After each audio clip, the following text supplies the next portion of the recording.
Upon opening her eyes, Lorna would always see the same thing. The floors, the walls, the ceiling, all sparkling with frost in the darkness, like the inside of a candy sugar house, still and white and glinting in the light of the silver moon. Icicles dangling like delicate blown glass, reflecting her image in miniature, here, there, 1,000 places. Lorna would slide out of bed, wide awake, and she would hear her feet crunch on the snow. She would breathe out and release a cloud of crystal air. The window would be frosted over, but the moon would still be glowing through it, icy illumination, and Lorna would walk over and put her hands on the sill, knowing that something outside had awakened her. She wouldn't open the window to see, but would just stand and wait, not feeling the cold at all in her thin nightgown. And after a few moments, she would watch as 5 spots appeared in the frost, holes in the seamless sealed winter around her. And then the spots would become lines, 5 raggedly parallel lines growing longer and longer down the length of the glass. And Lorna would realize that the lines were made by fingers, by someone dragging a small hand through the thick-caked ice on the window.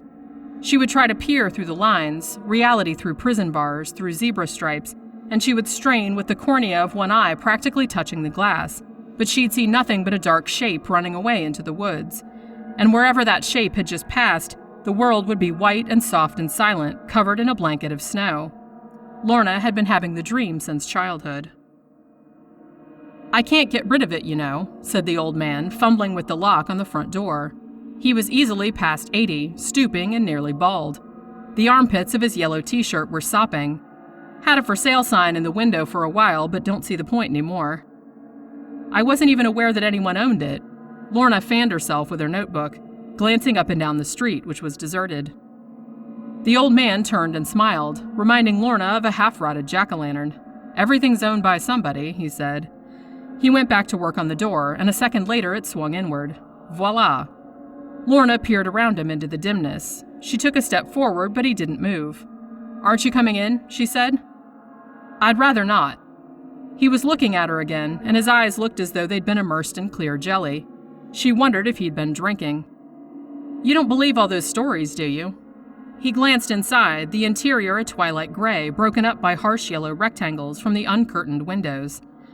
"I just don't like it in there is all." He dropped the keys back into the pocket of his sagging trousers. "Did you bring a coat?" Lorna stared at him. "It's almost 100 degrees. "Not in there, it ain't." He jerked his thumb toward the house, toward its half-seen entry hall. Then he crossed his arms tight across his chest, as though he had felt a chill. His skin was translucent, and Lorna could see the purple veins like tangled branches beneath its surface. "Well, try not to break anything," he said. "You can poke around as long as you want." He hobbled down the 3 steps from the porch to the ground. "When you're done, just stop by my place and I'll come back and lock up." Lorna watched him as he made his way across the yard to his own house a little way down the block, the grass flattening with his passage. She waited until he had disappeared behind his own door, before crossing the threshold of Winter House. Well, it's aptly named. That was the first thing Lorna thought as she stepped inside. It was like walking into a meat freezer, a temperature change so drastic that for a full minute she felt faint, and had to put her hand to the wall to steady herself. Her breath came in cottony puffs, and her fingers and toes began to lose sensation. Shivering, she uncapped her pen and made notes about the cold in her notebook, cursing herself for not bringing a thermometer. She made a quick survey of the rooms. The house was not large, and most of the rooms were empty. One of the bedrooms upstairs held a dirty child-sized table and chair, but that was all. When she came back down to the first floor, the light slanting in from the windows had changed, taken on a bluish tinge. It was still light enough to see, but the shadows in the corners had deepened, even though it was only just past noon. Lorna had written a page and a half in her notebook, recording her sensations as she moved about the house. In a way, she was disappointed. She'd come here hoping to feel some sort of presence? No, not exactly, but something. So far, she hadn't felt anything, except the cold. Was this the place that had so fascinated her growing up? The house she'd dreamed of, heard whispered stories of after her parents thought she was asleep? The house she'd stood in front of so many times when she was a girl, rooted to the spot with a terror both sickening and delicious. She sighed and closed her notebook, tucking the pen back into its pages. Maybe writing about Winter House wasn't such a great plan after all. She looked up and noticed that the room was definitely darker now, almost as though night was falling. Scowling, she checked her watch. Its hand stood at 12:17. Then she noticed the windows. They were frosting over, from the edges inward, a white camera shutter closing. Lorna gasped as she watched the tiny ice crystals forming on the glass, and she noticed that the temperature had dropped considerably in the last few minutes. I should write this down, she thought, but then the idea passed from her head, displaced by the disbelief, the fascination, the unreality of the situation. I'm at home dreaming, she heard herself think or say out loud. Then, on the heels of that, I'm freezing to death. She could have fallen then, she could no longer feel her legs, and she knew that if she fell, it would be into the waiting embrace of the soft snow around her, the glittering white shroud that would wrap around her limbs and fill them with its essence, turning her skin as blue as the light in the room, pulling the living heat from her body. She felt gravity working upon her, drawing her toward the earth. Lorna was snapped out of her trance by the pain, finding herself sitting awkwardly on the wooden floorboards, the heels of her hands smarting, her notebook open beside her. She shook her head to clear it and immediately looked to the window, but there was no frost, no nothing, just a regular window with early afternoon sunlight pouring in. She got to her feet, brushing dust from her clothes. It was still cold enough to see her breath, but that didn't seem so cold anymore. She took one last look at the window, almost expecting to see 5 long, ragged finger marks, a ghost of them left there on the glass, but there was nothing. Who died in that house? Lorna was sitting on a threadbare couch in the old man's living room, sipping hot tea from a chipped mug. No one that I know of. He had gone and locked up Winterhouse while she sat there. When he came back, he'd introduced himself as Davis, not specifying whether it was his first or last name. I inherited it from my father, and he bought it from a fellow in town. Hasn't been there more than 50 years, I'd say. But how can it be haunted if no one died in it? Davis shrugged. Beats me. Far as I know, no one's ever seen a ghost or even heard one in there. It's just that weird cold. You don't go in there, though. Lorna sipped her tea. It was sweltering in the room, but she couldn't seem to get warm. I've been in there lots of times, he said defensively, scrunching up his almost toothless mouth. Had to when it was left to me, but I try to avoid it. I don't like that cold. He looked longingly at her tea, apparently wishing he'd made himself some. But you've never seen what I saw? The windows, you mean? No, I guess I never stayed in there long enough. Lorna finished her tea and got to her feet. She wanted to get home and make a few more notes before the events of the day had lost their luster. And Davis didn't seem like he had any more useful information. Well, I'll be in touch if I need to go in the house again. Thanks a lot for your time. Sure thing. And let me know when the book comes out. He gave her the pumpkin grin again. She could feel his gaze boring into her back as she left. Lorna was having the dream again, but it was different this time, she knew it. The first part was the same, getting out of bed, feeling the cushion of snow beneath her feet, seeing the finger lines drawn in the frost on the window. But this time, when the dark figure had run away, leaving winter in its path like the White Queen of Narnia on her sledge, Lorna's dream self did something it had never done before. She slid open the window, climbed over the sill, catching her nightgown on a nail and tearing it, and then dropped to the ground below. The figure was far away, in the trees, but still just visible. Lorna followed it through the world gone winter, everything around her silent as death, colorless save for the bluish cast of the ice that covered the earth. She was not cold, and she was not afraid. She didn't feel as though the figure would hurt her. Lorna had walked for ages through the snowy wood, pushing aside the black branches, when all of a sudden she thought the figure had disappeared. Confused, she stopped walking, her breath heaving out, crystalline in the black night, but then she looked down and saw a small burrow, just big enough for a person to crawl into. She got down on her hands and knees and wriggled inside. At first, she could see nothing, hear nothing but her own quickened breathing. But as her eyes adjusted, she realized that crouching in the back of the burrow was a little girl. Lorna sat cross-legged on the ground facing her. "What's your name?" she asked. The girl's face was as white as the world outside, her lips blue and cracked. "Gwen," she said. She looked as though she was glowing. "What are you doing here all alone?" Gwen stared at her with black marble eyes that looked like holes. "I'm lost." Poor little thing, thought Lorna's dream self. She looks half frozen. "I can help you get back home." The girl didn't say anything then, just sat and stared, frail and bird-like. She seemed exhausted. She rested her head against the dirt wall of the burrow and closed her eyes with a sigh.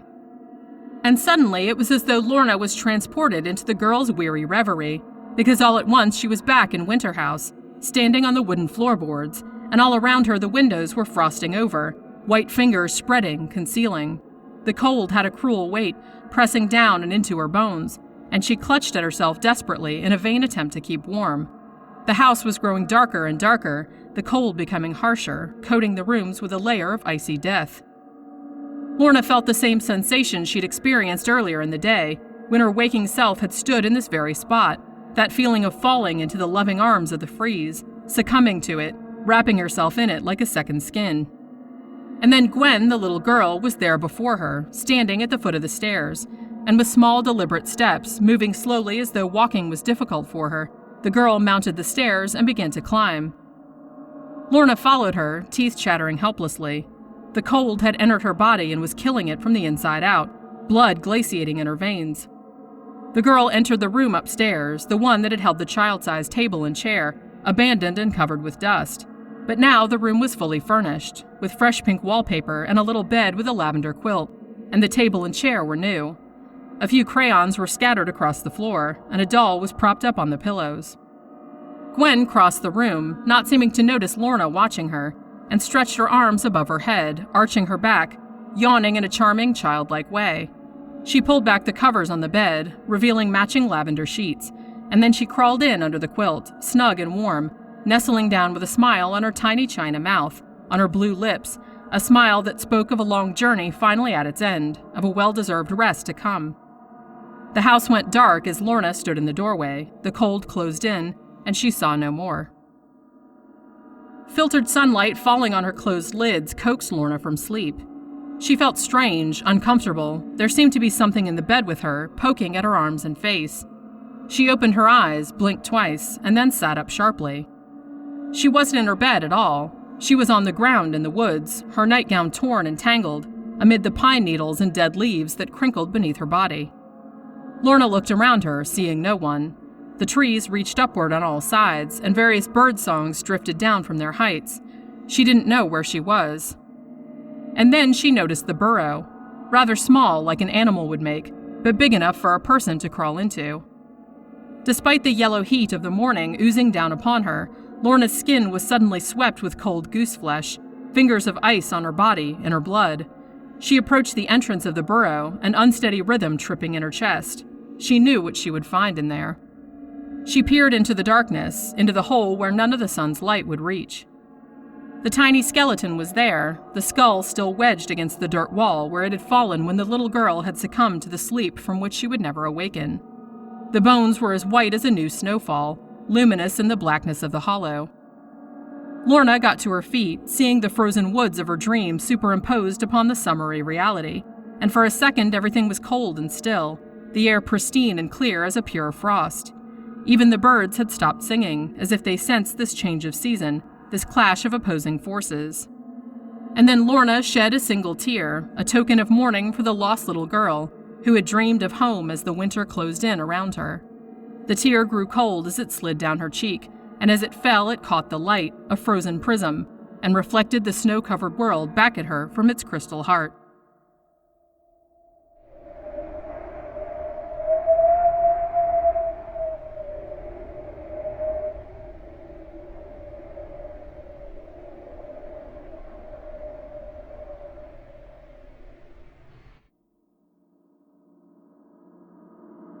Dawn never quite rose in the bowl formed by the towering circle of mountains, and to Manny their shadows slicing through the rusty haze looked like the hand of an earthen god with its fingers upstretched, threatening to close into a fist. Everyone else in the village was still sleeping as Manny made his way across the palm of the god's hand. The air twinkled with fragility, ice crystals almost visible before his eyes, but Manny barely noticed the cold. His skin thrummed beneath his cloak, and his hands were crackling wires in his pockets. His eagle gaze scanned the frozen ground. The lake loomed ahead, black in the eternal twilight. It hadn't iced over yet this year, but even in the darkness Manny could see chunks like sugar cubes bobbing among the waves. He skirted the lake, his eyes still peering downward, and once he stopped briefly to bend and pick up a long white feather with a black tip. He examined it, straightening its frayed ends, but then reconsidered and tossed it back upon the frost. It wasn't a worthy token, and besides, there would be much better things to choose from once he got to where he was going, or at least so he imagined. At one end of the lake, a thin tributary seemed to strive up the mountain's face, a twisting branch of shifting ebony cutting through the snow. Manny knew that the water flowed downward into the valley, of course, but he liked the thought of the water escaping up into the foothills. It paralleled his own action, and even though his journey was a temporary one, he still felt an irresistible rush of rebel blood, a heart quickening at the undertaking of the forbidden. Manny had never heard of anyone in the village going past the lake and up into the mountains. It had never been expressly disallowed that he knew of, it just simply wasn't done, which was why Manny had taken it upon himself to do it. The morning had turned from rust to russet by the time he had climbed past the first blanketed boulders and begun the trudge up the mountain proper. He followed the bank of the stream, not only to keep from getting lost, but also in the hopes that animals were more likely to leave feathers or shed skins, plants more likely to bloom. Manny's excitement grew as he climbed higher. Surely this far from the village he would find objects the likes of which had never been seen before, objects that would catch the eyes of the females, yes, but especially one particular female. Manny smiled into the first scarf that covered the lower half of his face. Felon had been dancing through his fantasies since his arrival into manhood, and he could never remember desiring anyone else. He always watched her at her work as she scooped water from the lake in huge iron pots, and he surreptitiously memorized the beautiful wide slash of her lipless mouth, the gelid black gaze of her protruding eyes. It was for Felon that he had taken the risk of wandering so far outside the village, and behind his reddening forehead his mind conjured up a vision of his 18th birthday ceremony 2 days hence, when he would present his creation in the village square. All the females would cluck and flatter and press their stubby bodies against his, but in the end Felon would step forward in all her glory and bow her head down, accepting him as her lifelong mate. He felt he could explode at the mere thought of it. An hour passed, then most of another. The sky above the mountains was now a dull goldenrod, the brightest hue it ever attained. Manny's legs were beginning to ache, and the daydreams that had powered him this far grew ever more inconsequential. The stream, wider now, dark and rushing, still chuckled alongside, burbling back down the way he had come, as though carrying news of his progress. Manny retrieved a piece of dried meat from his pocket and bit it savagely, chewing it with his jagged teeth. The sound of the stream pounded in his ears, a mocking racket. The loamy banks had yielded nothing so far, not so much as a shiny pebble, and the waters seemed to revel in the withholding. Manny walked yet farther, the taste of the meat still tainting his tongue, the wind growing crueler.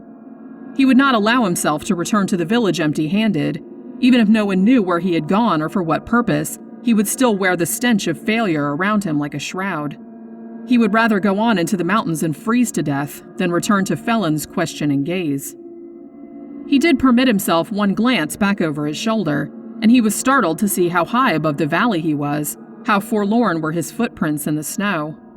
The palm of the god's hand was lost in fog, a distant smear far below, and for a moment Manny found it easy to believe that his entire life in the village had been a vivid dream, that in reality he had always been walking along this barren stream, walking up the face of this unforgiving mountain, searching for something that would lie forever out of his grasp.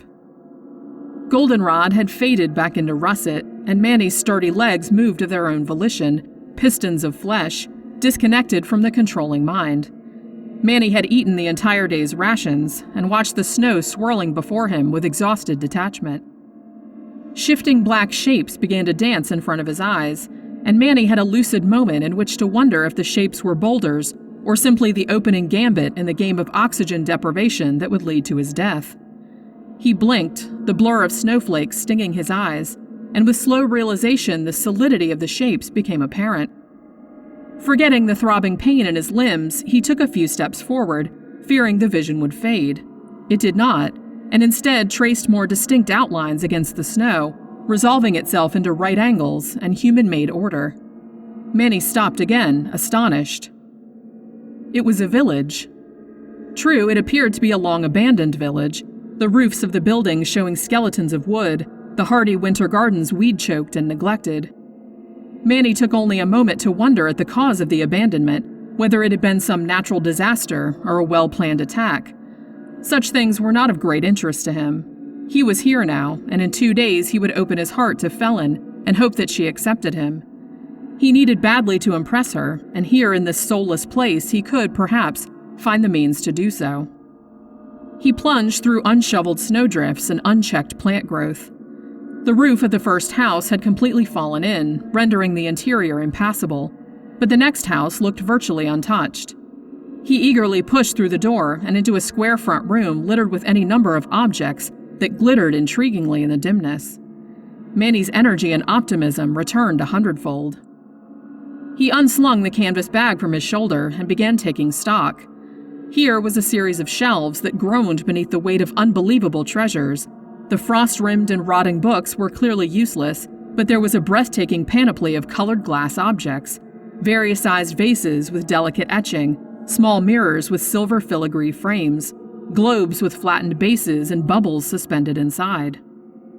Manny could hardly contain himself as he snatched the items from their lonely posts and dropped them in his bag, not particularly caring whether they broke or not, as the shards would be just as beautiful, if artfully arranged. His gaze continued down the shelves, as covetous as a starving man at a feast, and he gorged himself with more loveliness. A jar of bright-hued beads, a hunk of milky quartz, a gently curling pink seashell from a distant shore. Manny felt as though he was floating several feet off the ground. It occurred to him that perhaps he had died in the snow and was experiencing a heaven of his own making. He dismissed the thought, as the objects beneath his hands were too solid, too seductive. But as he made his way around the room, plucking random items from tabletops and shelves, he realized that a rather unheavenly sound had been plaguing him for quite some time, just below the perimeter of his consciousness. He stopped looking long enough to tilt his head and listen, but it seemed as though the harder he listened, the more elusive the sound became.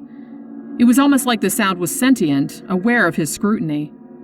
He went back to his work, trying to appear indifferent, and the sound came again, a sort of shuffling or rustling, just barely on the edge of audibility.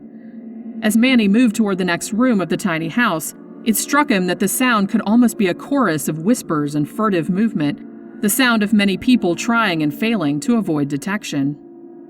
At the implications of the realization, Manny froze. In his eagerness to collect the house's riches, it had not occurred to him to check if the village was occupied.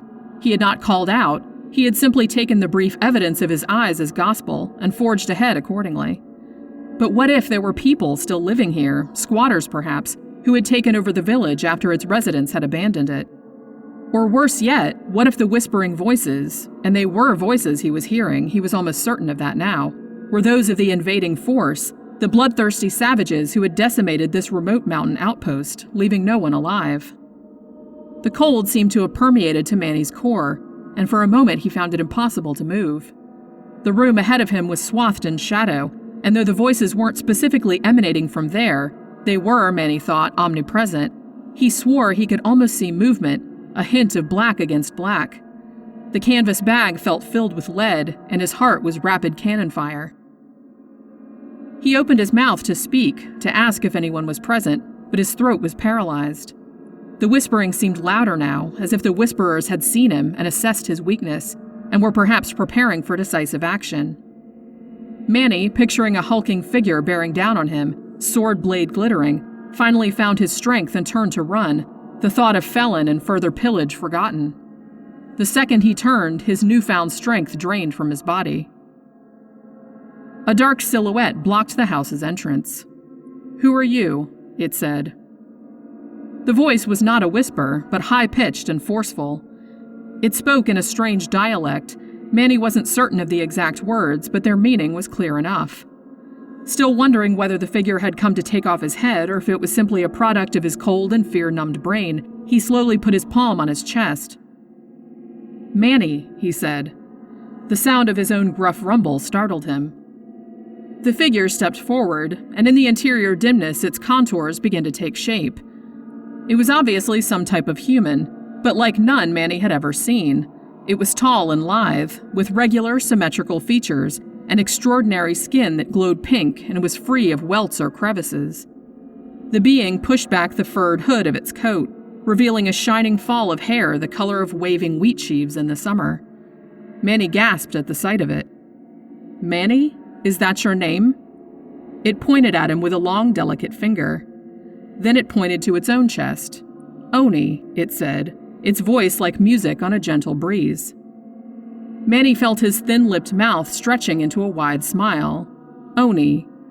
Just the sound of the two syllables in his head was like the memory of a pleasant dream.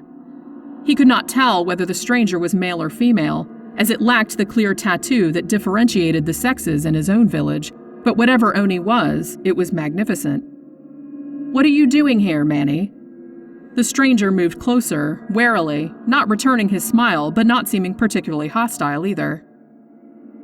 Manny wasn't sure how to answer in a way Oni would understand. Though to his ears their languages sounded similar, there was enough divergence for misunderstanding to be a distinct possibility. Manny held up his canvas bag and rattled it. "Collect? For Bower. For Felon." He put his hand to his chest again, felt it swell. 18. Oni cocked its head like a curious bird. The stranger seemed not to know what he was talking about. Had he used the wrong words? Surely it understood the Bower ceremony that took place on a male's 18th birthday. How could it not know that? On the other hand, Manny thought anxiously, it didn't have a tattoo either. Maybe the customs in this village had been different. Manny fingered the tattoo on his own forehead nervously. He couldn't imagine anyone not having one or not knowing about the Bower ceremony. This whole experience had taken on an uncomfortable tone of the surreal. Oni's brow furrowed, and it crossed its arms in what appeared to be impatience. Manny wondered for a moment if the stranger was really a human at all. It looked so unlike the people he knew, with their rugged, hunched bodies and crooked features. He found his mind wandering momentarily, contemplating whether the stranger was different in other ways, maybe not even having to... He stopped the thought short, reddening to the roots of his hair. "You can't just come here and take things," Oni said, apparently not noticing his embarrassment. Manny understood only about half of what it was saying, but he could tell it was getting annoyed. Oni pointed to his bag.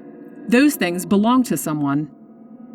Manny hugged the bag possessively to his chest, feeling the muted edges of broken glass. "No, mine now. For Felon." "What does that mean?"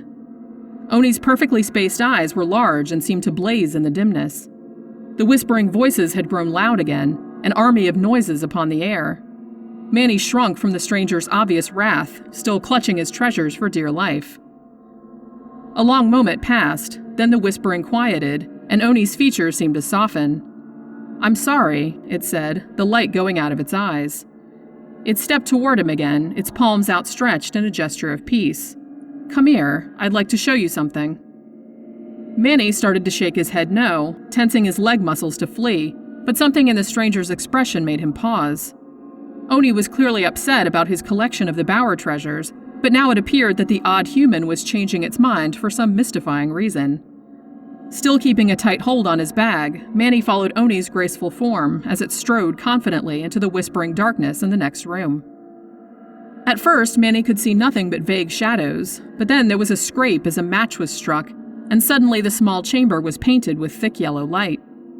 Oni's features danced weirdly in the lantern's glow, and for a moment it looked devilish, but then the illusion passed, and Manny could see that it was smiling, albeit a little sadly. Manny's gaze followed the finger that Oni pointed, toward a dim far corner of the room. At first he wasn't sure what he was looking at, but slowly the details began to form a coherent picture, and the sick fear in the pit of his stomach returned. For the corner of the room contained a corpse, leathery and shriveled, but undoubtedly the remains of one of Oni's bizarre breed of humans. The eyes had rotted away, leaving hollow sockets, and the jaw hung partway open, as though in a frozen and eternal agony. Wisps of white hair still crowned its skull, and the limbs were draped in the fabric of its death shroud. Manny wanted very much to avert his eyes, but something about the spectacle held his gaze there. Someone, perhaps Oni, had lavished the body with copious decoration, including bracelets and necklaces made from shells and colored stones. There were also intricately braided ropes made of dried vines, threaded through with shining white feathers. By far the most numerous of the objects, though, were small bunches of unusual flowers that Manny had never seen. They were delicate and bell-shaped, and of an iridescent blue shade reminiscent of a peacock's breast. Manny's fingers itched to touch them, but he didn't dare. He glanced quizzically at Oni. This corpse was decorated with the skill and abundance of a superb bower, but he could not understand why anyone would squander such exquisite objects on a person who was unable to appreciate them. This tribe of Onis was certainly an unfathomable lot. This was my grandfather. Manny jumped, thinking for a second that the voice had issued from the slack jaw of the corpse, but no, it was only Oni speaking. There was a time not long ago when this village was full of life and laughter, it said, and as though to punctuate the point, the whispering started up again, more urgent and terrifying than ever. Manny cringed, his gaze darting into the corners where the lantern's feeble glow didn't reach. Oni noticed his apprehension and reached out, tentatively, to pat his arm. "Don't be afraid of them," the stranger said, gesturing around the room. "They are all that's left of my people." Manny wasn't sure exactly what Oni had said, but the touch of its hand had been an unexpectedly welcome reassurance. The whispers were still close, still frightening, but Manny tried to ignore them and concentrate on the pleasing cadence of Oni's voice. "I'm the only one left, you see," the stranger said, casting a pensive glance at the silent eyeless witness laid out upon the bed. At first, no one could understand what was happening, why everyone was dying. Half the village had perished before my grandfather found the answer. The room had gone darker, and the smoke from the lantern made Manny's eyelids grow heavy. Distantly, he wondered if he would even be able to get back to his village before full darkness fell. At the moment, the matter seemed less than pressing. "Here was the culprit," Oni said, reaching over and fingering one of the splendid blue blossoms that festooned the dead man. No one really thought much of it when these began to bloom. They were lovely, and many people cultivated them for their gardens. The livestock in particular took quite a liking and ate them by the basketful. But no matter how many flowers the sheep ate, there would be more blooming the next day, and more again the next. The village was awash in blooms. Though Manny didn't know some of the words Oni was using, the picture it painted as it spoke nonetheless became ever more vivid in his mind's eye. "It was shortly after the first slaughter of the lambs that people started getting sick," Oni said. Its brow was wrinkled, and its eyes were shining in the lamplight, the gaze a million miles away. "The lambs had eaten the blooms, and when my people ate the meat, the poison was passed on. Even those who didn't eat the meat were sickened when they bathed in the river, where the animals' contaminated blood flowed after the slaughter. It was awful." Oni paused, jaw working, and Manny felt as though he should say something to comfort the stranger, who was clearly distraught. He couldn't think of any words that it might understand as sympathy, however, so instead he imitated its earlier gesture toward him and patted it gently on the arm. This seemed to have the desired effect, for Oni smiled down at him. "My family were the only ones who were immune," it said, sniffling a little. "It might have been the fact that we were blessed with this gift of communication with the dead. Or it could have been that we were just lucky, I suppose. I lived in a house a little way from here with my parents, but they both died of old age only a few weeks ago. Now I'm the only one left, watching over the village and its spirits." The whispers rose and fell, as if in acknowledgement of her words. The lantern was burning low, and Manny found that he could barely make out Oni's face in the gloom. The shadows and sadness sculpted the stranger's features, and again Manny was struck by how beautiful it was, this odd being that had lived so close and yet seemed from another world. Anyone as beautiful as that, he reasoned, anyone that inspired such feelings within him, could be nothing but a female, and from then on he thought of her as such. With a tinge of regret, he thought back to Felon, with her dear amphibian eyes and bulbous nose. He still harbored affection for her, but how could he marry Felon now that he knew this marvelous creature before him existed? He shook himself from his reverie to discover that Oni was looking at him with something like expectation. Manny wasn't sure what the strange girl wanted, so he simply nodded and smiled. Then it dawned on him that perhaps she was waiting for him to give back the objects he had taken. His smile faltered. As beautiful as Oni was, this was something he would not do, not now. Even though he had decided he no longer wanted to marry Felon, he still planned to finish constructing the bower. And it was going to be the most spectacular bower ever created in the entire history of his people. Nothing less would be acceptable. Realizing that night was descending fast and eager to get to work, he gave Oni another smile that he hoped was apologetic, then grabbed a handful of the blue flowers decorating the corpse and dashed from the room, from the house, back out into the sparkling snow. Manny barely remembered his trek back down the mountain. It seemed as though he flew back to his village on hawk's wings. It was only when he got home that he realized how hungry he was.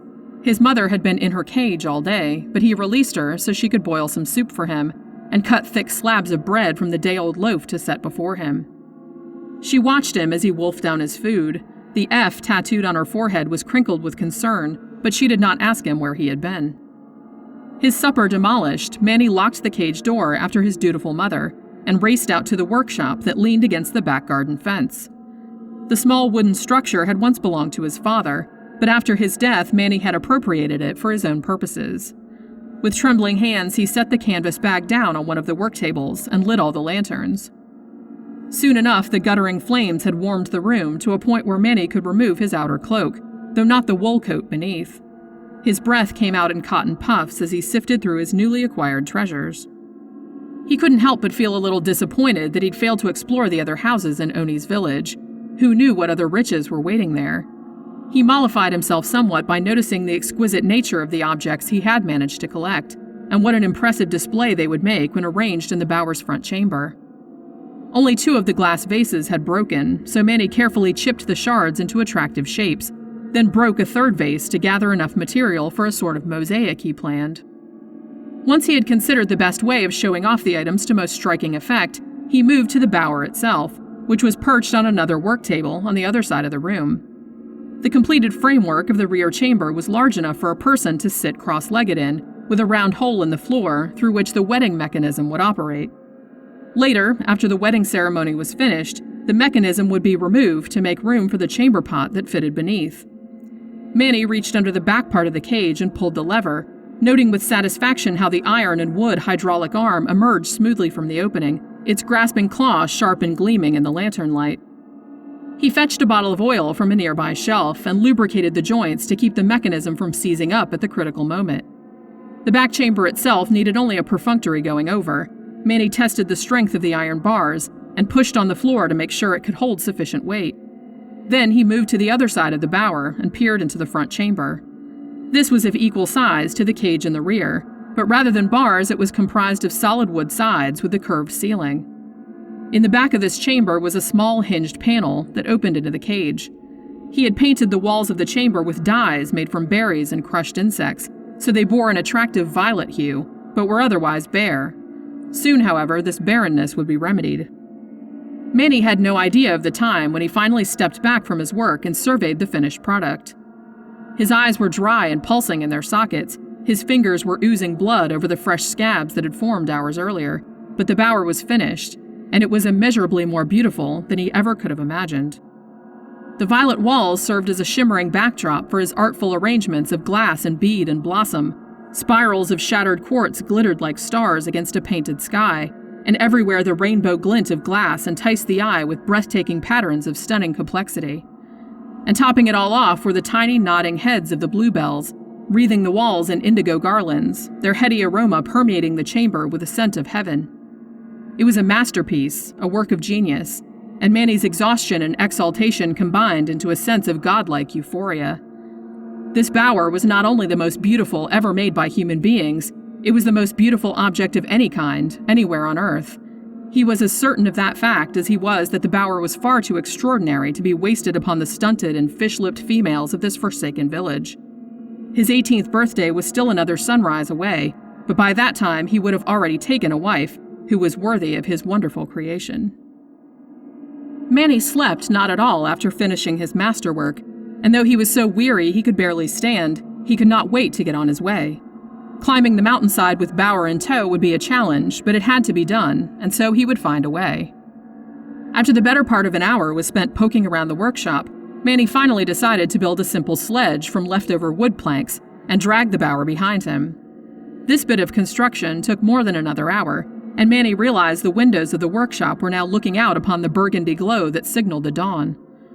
Working carefully, he attached the bower to the makeshift sled and maneuvered the whole contraption out of the workshop, peering around for witnesses despite the early hour and the high fence surrounding the garden. He pulled his cloak tight around himself, then tiptoed into the house, scrabbling through the cupboards for provisions. His mother still slept curled up in her cage, her lips partly open. She didn't wake as Manny filled his pockets with stale bread and dried meat. That done, he swept silently out the door. Manny moved quickly and had rounded the lake and begun the climb up the mountain's face before anyone in the village had even thought of stirring. His improvised sledge worked well enough, gliding over the frozen ground with relative ease, occasionally shoring up against a stone and teetering to one side or another. Manny had to keep switching hands as the weight of the sledge became arduous, but all in all, it was a satisfactory solution. The black stream pounded downward, carrying water from beyond Oni's village to his own, sustaining life along its fertile banks.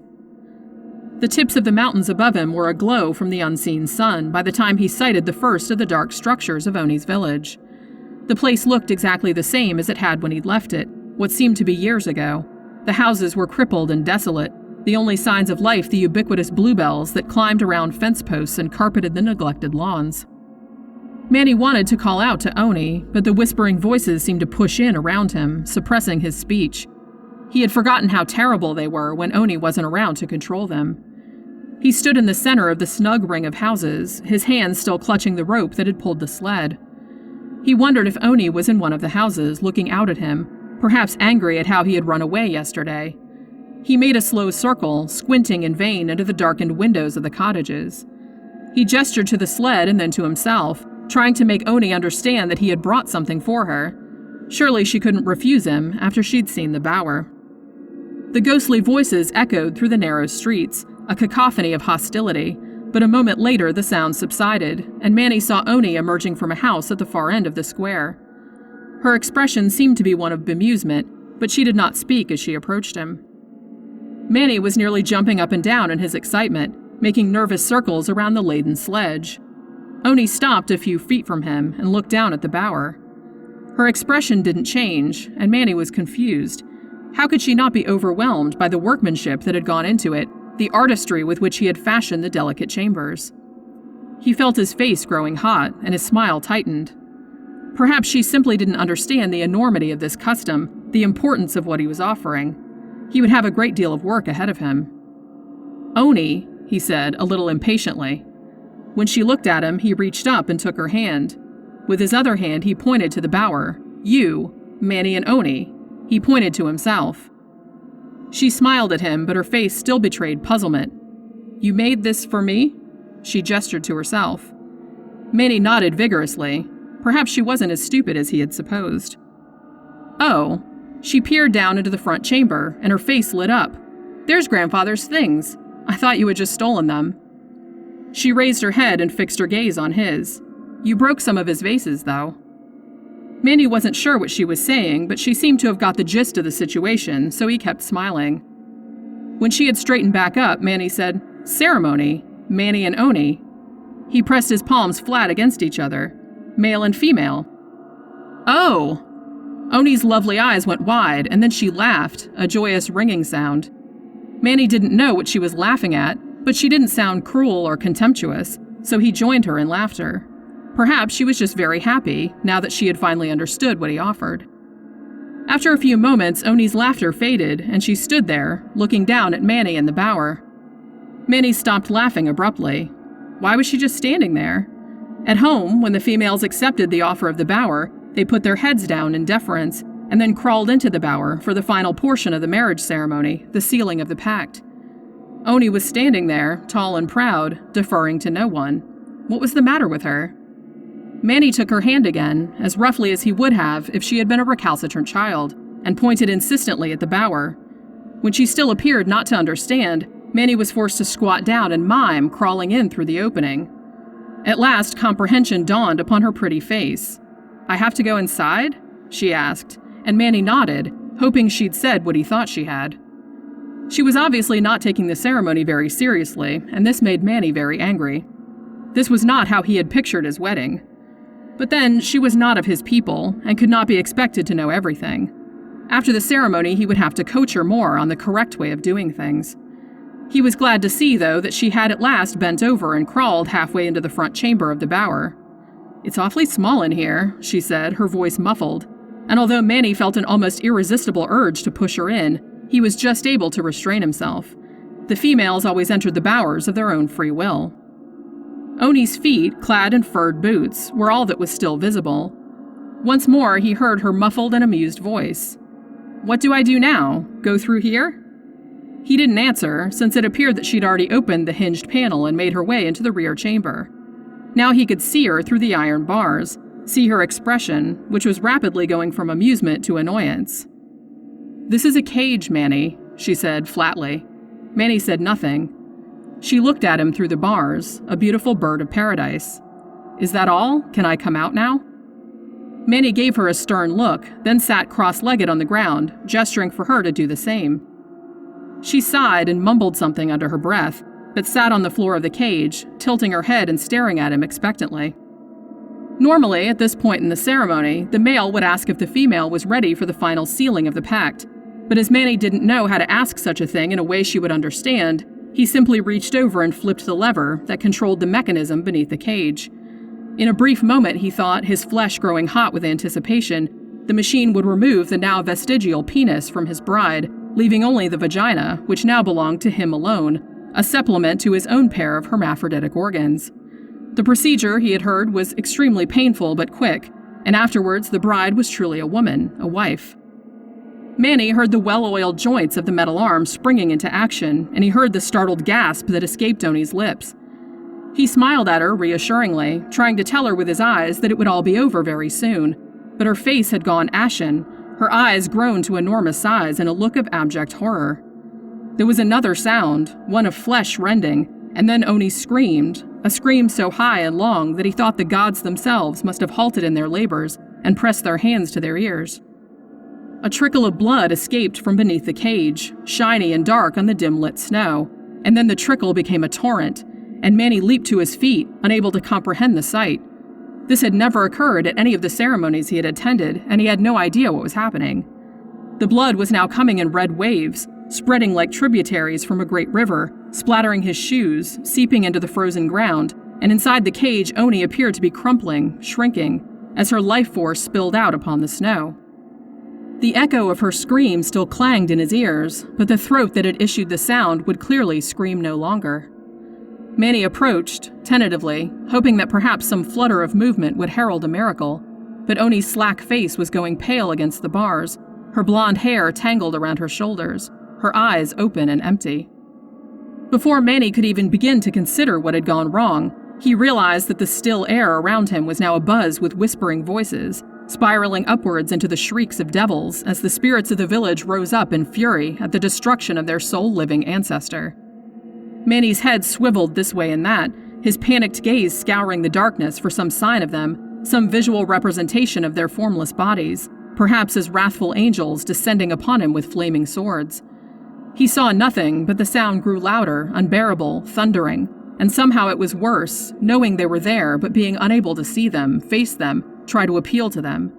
He spun in dizzy circles, screaming apologies at the sky, leaving tiny malformed footprints in Oni's blood, and still the spirits came like raging harpies, pressing against his body, stealing the thin air around him, and finally with a mighty cry he broke free and ran as hard and as fast as he had ever run in his life, his legs pumping against the ground. For a brief moment he thought he had outrun them, for the sound of their voices became like a distant hellish wind, but then he felt his feet slipping out from beneath him, losing their fragile purchase in the snow, and then he was flying through the spirit-soaked air, the cold and death seeping fast into his lungs. The shock of the freezing water as he plunged into the black stream was enough to stop his heart momentarily, but as he sputtered and struggled he was able to roll over onto his back, flapping his numbing arms to try to stay afloat. He was so tired, so filled with horror, and all he could think of doing was floating all the way back down to his own village in the arms of the life-giving river, going back to his home and forgetting he had ever seen Oni, ever seen her haunted village tucked among the high peaks. As he put his head back and considered the cloud-choked sky above the bowl of the mountaintops, he thought he might be able to do just that. Forget. And then the spirits were upon him, shrieking down from above, and with their insubstantial weight they pushed him beneath the freezing waves, holding them there with nothing but their seething vengeance and the tattered remnants of their unquiet souls. Manny had a fleeting vision of his stunted body floating in the lake near his village, of Felon coming to the lakeside with her big iron pot. Both of them would be there, together in the very center of the palm of the god's hand, and then the water filled his lungs, and all was soothing darkness.